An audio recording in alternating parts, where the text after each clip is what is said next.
Hey Maxim, we're here with Johny Hendricks, one of the greatest mixed martial artists in the world. Johny, you are fighting Robbie Lawler at UFC 171 on March 15th. What kind of fight can the audience expect from that?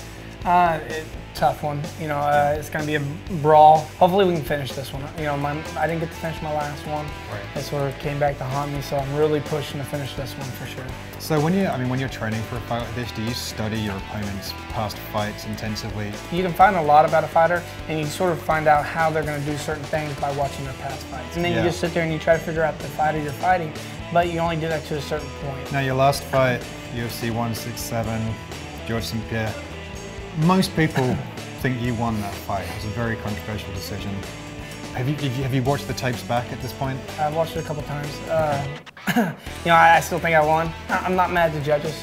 You know what I mean? I'm not mad at even GSP. It is what it is. You just take your loss and learn from it. Your current UFC nickname is Big Rig. Yes. Do you prefer that to the name you were first given in UFC, the Happy Beard Guy? Big Rig was sort of, it sort of flows, you know. Yeah. They say you hit like a mad truck, so it sort of flows. The Happy Beard Guy, I like that one too, just because of, you know, I'm glad that people think that I am enjoying myself, because I really am. Does the beard give you any kind of practical advantage? Everybody says that. Everybody's like, oh, that beard gives you cushion, or it gives you this. It's actually worse, because you have on leather.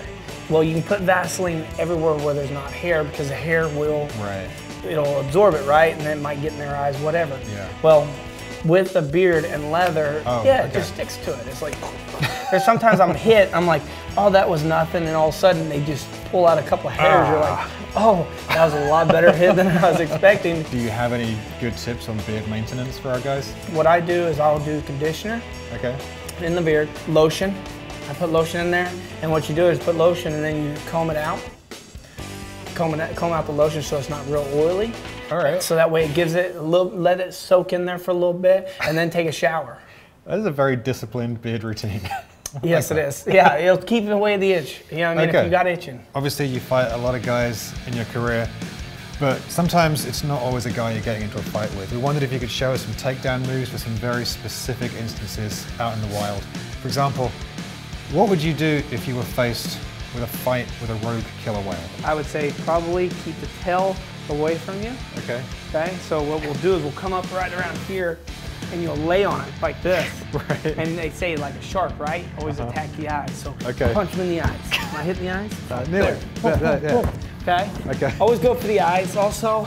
But you want to make sure you do some good elbows and some good knees to the body. So if you can lay on him like this, throw a couple good knees in there. And if you can, try to break a fin, you know, like break the fin, break the fin. Definitely a time traveler's worst fear. You're going to run into a dinosaur. We gave this guy a special face just for you. Georges St. Pierre. So how do we deal with Georges St. Pierre the dinosaur? Realistically, you know, you just grab them by the snout so they can't do nothing, just kick them repeatedly in the stomach. They can't do anything. They have no arms. Is there one universal way of dealing with any threat from nature? Yeah, any threat, you always got to make sure that you're better off than the person next to you, meaning that you're faster, you're quicker, you're more knowledgeable.